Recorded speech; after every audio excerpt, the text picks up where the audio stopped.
আমি সেন্সর বোর্ডের মেম্বার ছিলাম, এটা নিয়ে অনেকের মাথা, বিশেষ করে ফারুকের প্রচন্ড মাথা ব্যথা ছিল এতে।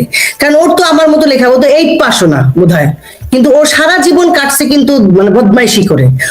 আমি দীপু দাস হতে পারতাম যদি বাংলাদেশে থাকতাম, কারণ সেই সিচুয়েশনটা ফারুকই তৈরি করেছিল। কারণ যখন 32 নম্বর ভাঙছিল, ও বলছিল যে শেখ হাসিনাকে আমি নিজের হাতে গলা টিপে মারবো, আসলে ইয়ে করে না মাঝখান থেকে ওই যে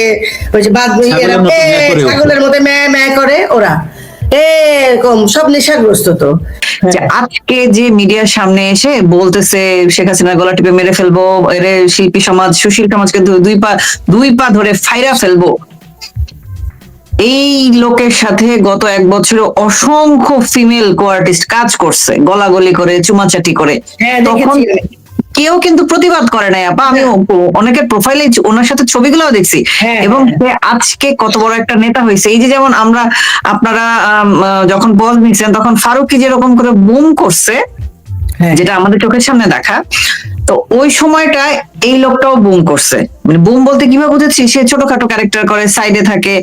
যেমন আজকে যে তার গলার স্বর এত উঁচা, আমরা দেখতে পাই সে এই করে ফেলবে, হ্যান করে ফেলবে, ত্যান করে ফেলবে। আমি টিটো ভাইকে স্পেশালি দেখানোর জন্য তার একটা ছবি নামাইছি, সে 32-এর সামনে আবু চাইদ হয়ে দাঁড়ায় আছে।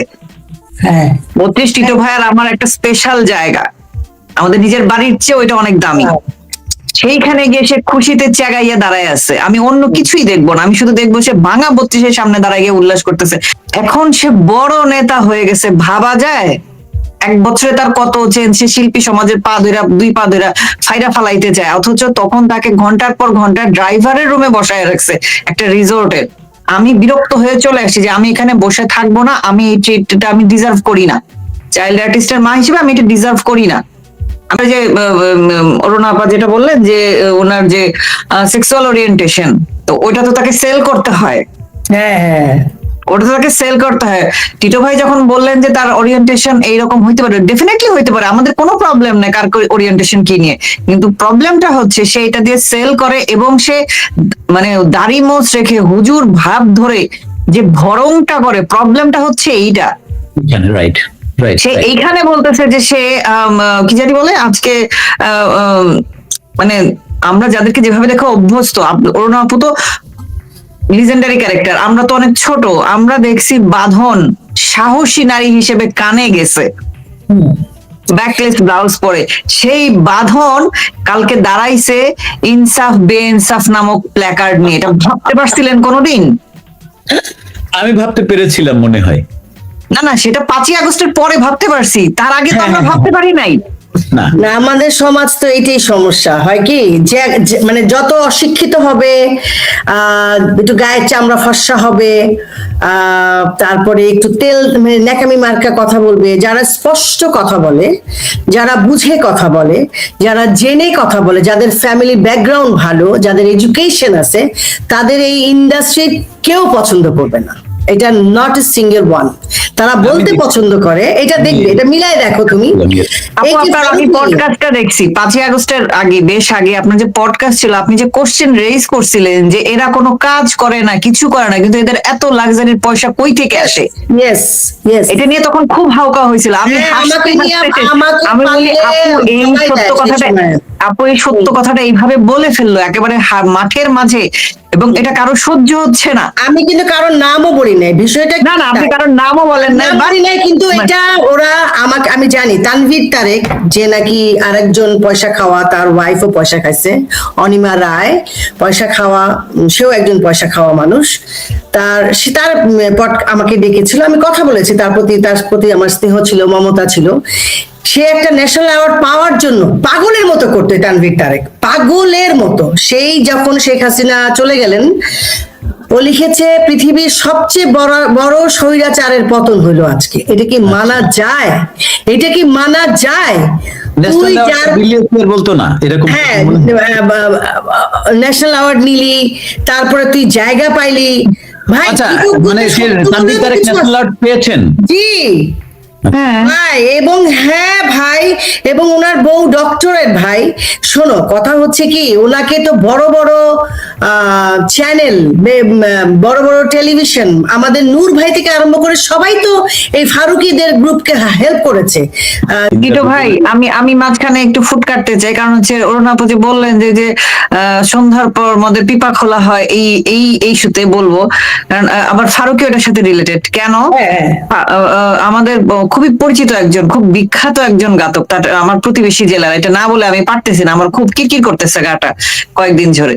তো সেই ফারুকির ডুব না টেলিভিশনে তো সম্ভবত, হ্যাঁ টেলিভিশন সিনেমাতে গান গাওয়া আমাদের গাতক লুৎফর হাসান, টাঙ্গাইল বাড়ি। সে লুৎফর হাসান সারাটা জীবন, মনে করেন আল্লাহ রাস্তায়, আমি প্রায় 1 যুগ ধরে তার সাথে ফেসবুকে অ্যাড ছিলাম, 5/2024 পর্যন্ত তার সাথে আমি অ্যাড ছিলাম। তো তখন আমি সব সময় দেখছি সে খুবই আফসোস করে, ফারুকি কেন তাকে কোনো সুযোগ দেয় না, আল্লাহ রাস্তায় জীবনে একবারই দিছে, আর কেন দেয় না, আর কেন দেয় না, কেন সুযোগ দেয় না, এটা নিয়ে তার প্রচুর কান্দাকাটি। আমার কাছে হিসাবটা মিলতো না, বুঝছেন। আমি চিন্তা করতাম ফারুকি তো তাকে একটা সুযোগ দিলেই পারে, একবার তো দিছে। এরপর আমার সুযোগটা, মানে আমার হিসাবটা মিললো কখন, যখন ফারুকি বললো সে 2012 সাল থেকে আরিফার হোসাইন আর জোনায়েদ সাকির সাথে মিট করতে চায় গুলশান রেস্টুরেন্টে বাটন ফোন নিয়ে। হ্যাঁ, তো তখন আমি হিসাবটা বুঝলাম যে ফারুকি আওয়ামী লীগ সরকারের এত সুবিধা নিছে, সেইখানে গাতক লুৎফর হাসান ছিল আমার দেশের সাংবাদিক, সেইখানে তো সেরকম ট্যাগ খাওয়া লোকজনকে নিয়ে কাজ করবে না, তাতে তার ওই যে ক্রিম খাইতে অসুবিধা হবে, সেই জন্য সে করে নাই। এবং আজকে, এবং ফুট কাটবেন না কথার মাঝখানে, আমি এই কথাটা একবারে বলি, লুৎফর হাসান যে ফেসবুকে গজল, হামদ, নাত, কোরআন তেলাওয়াত করে আপলোড দেয়, ভন্ডটা, গাইলটা দিলাম না, আপু আছেন মুরব্বী মানুষ, সে তার নিজের মুখে কনফেশন, আপা এগুলা ফেসবুকে অ্যাটেনশন ধরে রাখার জন্য দিতে হয়।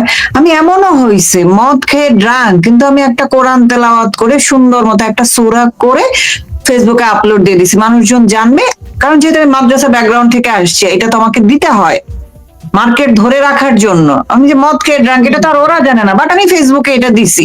আমার কাছে বলছে, আজকে যদি লুৎফর হাসান টুটটা এসে বলে ইন্দ্রা মিথ্যা কথা বলছে, এবং আমি ইন্দ্রার সামনে এই কথা বলি নাই, খেলা হবে তখন।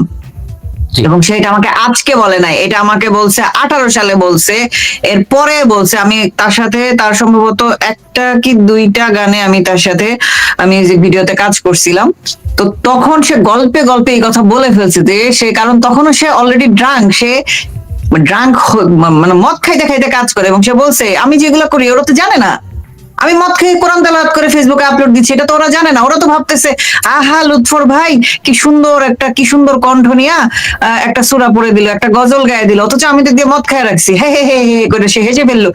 অত বড় হিপোক্রেট ভাবেন, এই যে অরুণাপা যে বললেন যে ডাবল ফেস্ট, যে হিপোক্রেট এরা, উপরে এক দেখায় নিচে আরেক দেখায়। আজকে দেখেন এই যে এই লুৎফর হাসান, তারেক জিয়া দেশে ফিরতেই তাকে চাইটা তেলের ড্রাম উপতা করে ঢাইলা একটা পোস্ট লিখে ফেলছে। 5ই আগস্ট এই লুৎফর হাসান আমাকে ফেসবুকে ব্লক করছে, কারণ তার মনে হইছে আরে এটা তো গোয়েন্দা অফিসারের বউ, এটাকে লিস্টে রাখছে কি জন্য?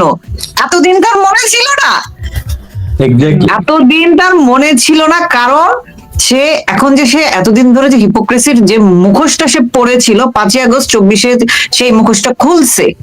এবং সে এরপরেও মনে করেন সে এমনই সিচুয়েশনে গেছে, সে ফেসবুকে একটা পোস্ট দেয়, নিজের ফ্রেন্ডদেরও সেখানে কমেন্ট করার এক্সেস দেয় না, এমনই অবস্থা তার, কারণ ফ্রেন্ড লিস্টের লোকেরাই তাকে ধুয়ে গান করে দেয়, এতটুকু কনফিডেন্স তার। এবং সে সারাক্ষণ গান করতো, এই সেই হ্যান ত্যান। এখন আমার হিসাবটা মিলছে, ফারুকি কেন তাকে কোনোদিন নেয় নাই, কারণ ফারুকি অলরেডি শেখ হাসিনার সরকার থেকে যে পরিমাণ ফ্যাসিলিটি খাইছে, এবং ওরা, ওদের কারণে বাকিরা যে এক্সেস পায় না, এটা তো ওরা অলরেডি বললেন যে ওদের কারণে বাকিরা এক্সেস পায় নাই। আমরা ঢুকতে পারতাম না না আপু, মানে আমার হাজবেন্ড সরাসরি পলিটিক্যাল কানেক্টেড ছিল, তারপর আমরা কোনোদিন গণভবনে যাই নাই। কিন্তু এই যে মানে সরি, আলতু ফালতু গজায় ওঠা শেখ হাসিনার আমলে কাজ করে সরকারি প্রজেক্ট করে অফিস দাঁড় করায় ফেলছে ওরা, বিশ্বাস করবেন না, নানান টুকটাক প্রজেক্টে নরিতা যেহেতু কাজ করে, ওদের সাথে আমার ফেসবুকে অ্যাড হয়েছে। নভেম্বর মাসে আমি জাস্ট ফেসবুকে অ্যাক্টিভ হইলাম, ধাপ ধাপ ধাপ সবাই আমাকে ব্লক করে দিছে। ওদের আমি প্রচুর ছবি দেখছি আপু, গণভবনে যাচ্ছে, এই প্রোগ্রামে সেই আমি বা আমার হাজবেন্ড বা আমার বাচ্চা কিন্তু কোনোদিন যাই না, আমাদের কোনোদিন মনে হয় না গণভবনে ঢুকে একটু ফটো সেশন করে এসে, এটা আমাদের কাছে 1-2 এর ব্যাপার ছিল। অরুণ আপু যে বললেন আমি কখনো কারো কাছে বলি নাই যে আমাকে কাজ দাও, আমাদের সময় ওই কালচারটা ছিল না। আমাদের ছিল না, এই কালচার ছিল না ভাই, আমি সত্যি ছিল সবসময় না। এটাই জানতাম, বাট যখন আমি যে সময়টাতে আসছি বা আমার মেয়ে যে সময়টাতে আসছে এখানে আসার পর দেখলাম সারাক্ষণ ফোনে এরে তারে তেলাইতে হয়, লিগের নাম বলতে হয়, অথচ আমি যেখানে বসে আছি আমি যে কোনো চ্যানেলে বা যে কোনো প্রজেক্টে বললে আমার মেয়েকে নিবে, কোনোদিন আমার মনে হয় না যে তার একটু ফোন করে, এবং আমার হাজবেন্ডও বলে নাই যে আমার মেয়েটাকে তুমি ঢুকায় দাও। কারণ আমার কথা হচ্ছে আমার মেয়ে যদি বা আমার বাচ্চা যদি ট্যালেন্ট থাকে ওটা তো ওরাই খুঁজে নিবে, আমার তো জনে জনে গিয়ে ঢোল পিটানোর দরকার নাই। তো এখন ওরা ট্র্যাডিশনটা এরকম বানাইছে, ওর না তো নাম বলেন নাই, উনি অনেক ভদ্রতা করে কথা বলছেন। আমাদের ফেসবুকে মনিরা মিঠু নামে যাকে চিনি, হুমায়ুন আহমেদের নাটক দিয়ে যে মার্কেটে উঠে আসছে, তার আগে যাকে চিনতো না কেউ, সে 5ই আগস্টে প্রধানমন্ত্রী চলে যাওয়ার পরে এমন সব পোস্ট করছে, আপনারা দুজনে অবশ্যই দেখছেন। আমাদের পাবলিকদের যেহেতু গোল্ডফিশের মেমোরি, যেহেতু আমি আরেকটু মনে করাই দিচ্ছি হিট করে, এমন সব পোস্ট লিখছে আমি কোনোদিন ভাবি নাই এই মহিলাটা এইসব লিখতে পারে। হ্যাঁ, আপনারা তাকে অন্যভাবে চিনবেন সেটা ডিফারেন্ট বিষয়, বাট আমি তাকে একজন আর্টিস্ট হিসেবে চিনি, তার যে ক্যারেক্টার ওইভাবে চিনি। তো ওই মহিলা আছে, ঠিক আছে, পলিটিক্যাল, আমরা বিএনপি আমল তো দেখছি 96 এর থেকে আওয়ামী লীগ দেখছি, এরপর বিএনপি দেখছি, এরপর আবার আওয়ামী লীগ দেখছি। তো ওইখানে আমরা দেখছি যে মানে সবারই পলিটিক্যাল ভিউ থাকে, পলিটিক্যাল ভিউ এর কারণে যখন আওয়ামী লীগ থাকে তখন বিএনপিরা কাজ করে, যখন বিএনপি থাকে তখন আওয়ামী লীগের আর্টিস্টরা কাজ পায় না বা কম করে, বা সাধারণত এটাই নিয়ম। তো তাই বলে যে কেউ না খায়া ছিল বা একেবারেই একদমই যে এখন যেরকম অরুণা বিশ্বাস আপাকে ফ্লাই করতে দিবে না, ওনাকে বের হইতে দিবে না, মব সৃষ্টি করে একে তাকে ধরে নিয়ে যায়, যে আসাদ যে বলতেছে এই ভাবনার আইডি অ্যাড্রেস আমার কাছে আছে, কারো লাগবে, এরকম আমরা কোনোদিন দেখি নাই, এরকম আমরা কোনোদিন দেখি না। আচ্ছা ঠিক আছে, এই যে আজকে